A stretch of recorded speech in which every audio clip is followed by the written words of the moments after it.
Bihar police question series के video tutorial number 4 में आपका स्वागत है। इसी के साथ मैं आपको बताना चाहूँगा इस सीरीज के सारे वीडियोस जो पहले अपलोड हो चुके हैं उसके लिंक आपको डिस्क्रिप्शन में मिल जाएंगे। बढ़ते हैं हम इस वीडियो की तरफ। भारत में नीली क्रांति के जनक के रूप में किसे जाना जाता है? भारत में नीली क्रांति के जनक के रूप में हीरालाल चौधरी को जाना जाता है। ऑप्शन नंबर सी सही आंसर होगा। ये मछली पालन से संबंधित थे। नीली क्रांति मछली पालन से संबंधित है, मछली पालन से। बिहार का जनसंख्या घनत्व कितना है? सही आंसर होगा इसका ऑप्शन नंबर सी 1106। क्षेत्रफल के हिसाब से भारत का 13वां सबसे बड़ा राज्य है। जनसंख्या के हिसाब से भारत का तीसरा सबसे बड़ा राज्य है। जनसंख्या घनत्व लगभग 1106। सबसे अधिक आबादी वाला शहर पटना है। कम से कम आबादी वाला शहर शेखपुरा। 918 लिंगानुपात है बिहार का साक्षरता दर 61.8 है, 61.8%। निम्नलिखित में नायक की संधि का उदाहरण है? नायक अयादी संधि का उदाहरण है। ऑप्शन नंबर सी सही आंसर होगा इसका। निम्नलिखित में से कौन सा सिख गुरु मुगल सम्राट बाबर का समकालीन था? बाबर का समकालीन गुरु नानक देव है। गुरु नानक देव मुगल सम्राट बाबर के समकालीन थे। इनमें 10 सिख गुरु हैं। दिल्ली सल्तनत के किस शासक ने खुद को खलीफा घोषित किया था? मुबारक खिलजी इसका सही आंसर होगा। मुबारक शाह, जिसे मुबारक खान भी कहा जाता है, वह अलाउद्दीन खिलजी का एक बेटा था। निम्नलिखित में से कौन दिल्ली का सैयद शासक था? दिल्ली का सैयद शासक खिजर खान थे। सैयद वंश 1414 से 1451 तक चला था। तो सैयद वंश जो है ये 1414 से 51 तक चला था। भारत के दिल्ली के शासकों ने अफगान लोदी द्वारा विस्थापित होने तक तुगलक वंश के उत्तराधिकारियों के रूप में सल्तनत की थी। निम्नलिखित में से किस शासक ने कांस्य के सिक्के जारी किए थे जिनका नाम जीतल था? इसका आंसर होगा ऑप्शन नंबर सी इल्तुतमिश। वह कुतुबुद्दीन ऐबक का उत्तराधिकारी था। वह दिल्ली सल्तनत का तीसरा शासक था जो मामलुक वंश से संबंधित था। ये तीसरे नंबर का शासक था। निम्न में से 80 शब्द किसका पर्यायवाची है? 80 शब्द करवाल का पर्यायवाची है। इसके अन्य पर्यायवाची शब्द है तलवार, खड़ग, कृपान, भुजाली आदि। करवाल का अर्थ नाखून भी होता है। इसका अर्थ जो है नाखून भी होता है। गांधी जी ने किस आंदोलन में करो या मरो का नारा दिया था? गांधी जी ने करो या मरो का नारा भारत छोड़ो आंदोलन में दिया था। ऑप्शन नंबर बी सही आंसर होगा इसका। अखिल भारतीय कांग्रेस समिति 8 अगस्त 1942 को बम्बई में एकत्रित हुई और प्रसिद्ध भारत छोड़ो प्रस्ताव पारित किया। उसी दिन गांधी ने करो या मरो का आह्वान किया था। भूदान आंदोलन किसने शुरू किया था? भूदान आंदोलन विनोबा भावे द्वारा शुरू किया गया था। विनोबा भावे भारत के सर्वश्रेष्ठ समाज सुधारक और अहिंसा और मानव अधिकारों के समर्थक थे। भारत छोड़ो आंदोलन का दूसरा नाम क्या था? भारत छोड़ो आंदोलन का दूसरा नाम अगस्त आंदोलन है। अगस्त आंदोलन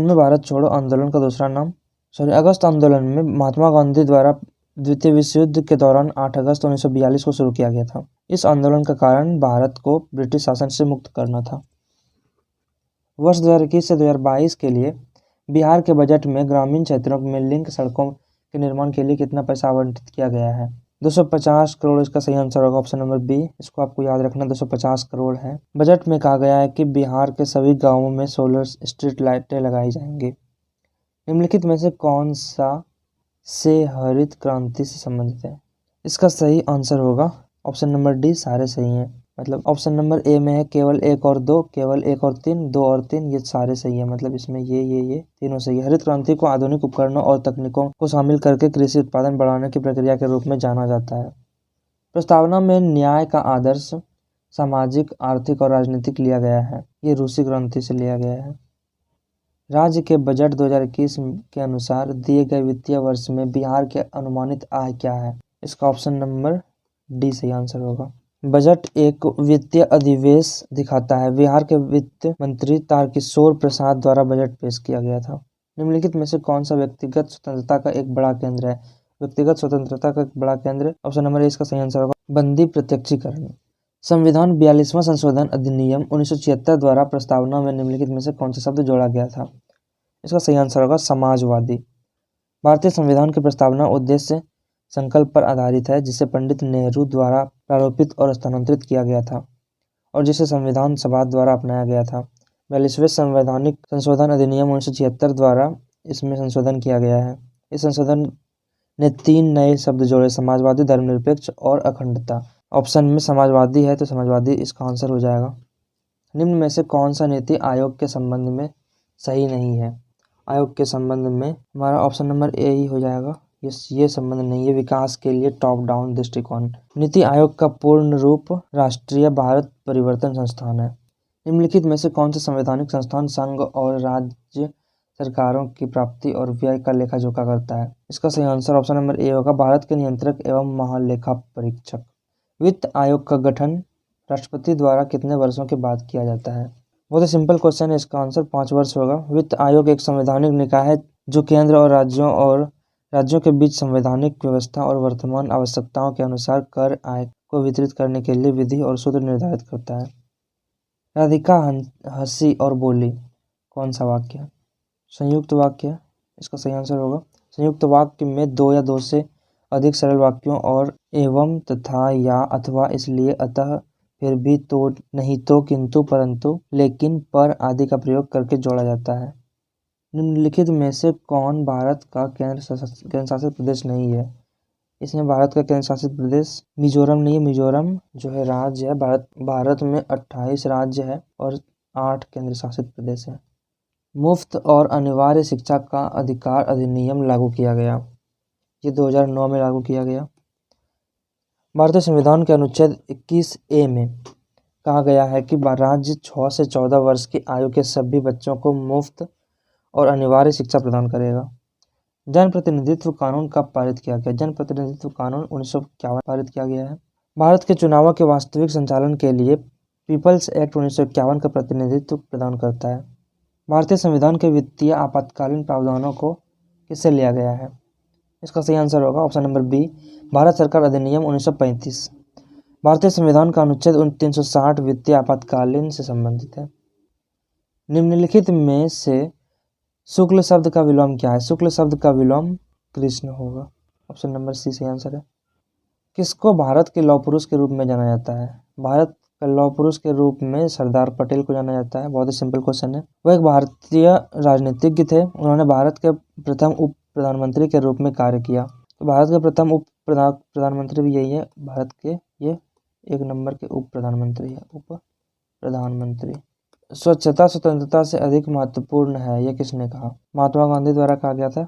जब भारत आज़ाद हुआ था 1947 में, भारत की स्वतंत्रता के लिए एक अहिंसक आंदोलन का नेतृत्व करते हुए महात्मा गांधी ने कहा, राजनीतिक स्वतंत्रता से अधिक महत्वपूर्ण स्वच्छता है। खिलाफत आंदोलन किस वर्ष में प्रारंभ हुआ था? खिलाफत आंदोलन 1919 में प्रारंभ हुआ था। मौलाना अबुल कलाम आज़ाद ने भी आंदोलन का नेतृत्व किया था। इसका समर्थन महात्मा गांधी और INC ने किया था। दिए गए विकल्पों में से कौन सा वर्ण मूर्धन्य वर्ण है? मूर्धन्य वर्ण ट वर्ग के आते हैं, तो इसमें ट वर्ग के नंबर ऑप्शन नंबर ए सही आंसर होगा, ठ। पंचतंत्र के लेखक कौन है? पंचतंत्र के लेखक विष्णु शर्मा है। इसे मूल रूप से संस्कृत भाषा में लिखा गया था। इसे 200 ईसा पूर्व के आसपास लिखा गया था और यह सबसे पुराने जीवित ग्रंथों में से एक है। निम्नलिखित में से कौन एक कीटाणुनाशक है? कीटाणुनाशक इसमें से DDT सही आंसर होगा। ये मच्छर को मारने के लिए इसका उपयोग द्वितीय विश्व युद्ध में मलेरिया और टाइफस को नियंत्रित करने के लिए किया गया था। स्वतंत्रता के समय भारतीय राष्ट्रीय कांग्रेस के अध्यक्ष कौन थे? इसका सही आंसर होगा option number B, JB Kripalani. 1947 में भारतीय राष्ट्रीय कांग्रेस के अध्यक्ष थे। कृपलानी से पहले कांग्रेस के अध्यक्ष 1946 में जवाहरलाल नेहरू थे। दिए गए विकल्पों में शुद्ध वाक्य का चयन कीजिए। इसका सही आंसर होगा ऑप्शन नंबर डी, माताजी चाय पी लीजिए। वाक्य गलत है, देख लें आप। 1907 के कांग्रेस विभाजन का कारण क्या था? 1907 के कांग्रेस विभाजन का कारण अंग्रेजों के खिलाफ संघर्ष पद्धति थी। ऑप्शन नंबर बी सही आंसर होगा। 1907 में कांग्रेस का विभाजन हुआ। नरमपंथियों ने बहिष्कार का अनुरोध किया। उन्हें लगा कि इसमें बल का प्रयोग शामिल है। दिल्ली लाहौर षड्यंत्र मामले के संबंध में निम्नलिखित में से कौन सा कथन सही है? इसका सही आंसर होगा ऑप्शन नंबर डी, उपरोक्त सभी। प्रसिद्ध समाचार पत्र द हितवाद की स्थापना भारतीय स्वतंत्रता सेनानी किसने की थी? इसका सही आंसर होगा गोपाल कृष्ण गोखले। निम्नलिखित स्वतंत्रता सेनानी, इस वीडियो का लास्ट क्वेश्चन है, निम्नलिखित स्वतंत्रता सेनानियों में से कौन मोतीलाल नेहरू के साथ साथ स्वराज पार्टी के सह संस्थापक थे? सही आंसर इसका होगा चित्तरंजन दास। चित्तरंजन दास ने एक अधिवेशन के लिए भारतीय राष्ट्रीय कांग्रेस के अध्यक्ष और स्वराज पार्टी के सह संस्थापक के रूप में कार्य किया। उन्हें देश बंधु या राष्ट्र के मित्र के रूप में भी जाना जाता था। उन्होंने 1947 के कांग्रेस कोलकाता अधिवेशन के दौरान सक्रिय राजनीति में प्रवेश किया। Thanks for watching my video. अगर आप हमारे वीडियो मिस नहीं करना चाहते हैं तो हमारे चैनल को सब्सक्राइब करना ना भूलें। क्वेश्चंस क्विज के लिए आप हमारे टेलीग्राम चैनल को ज्वाइन कर सकते हैं, जिसका इंटरफेस कुछ ऐसा है। लिंक आपको डिस्क्रिप्शन में मिल जाएगा।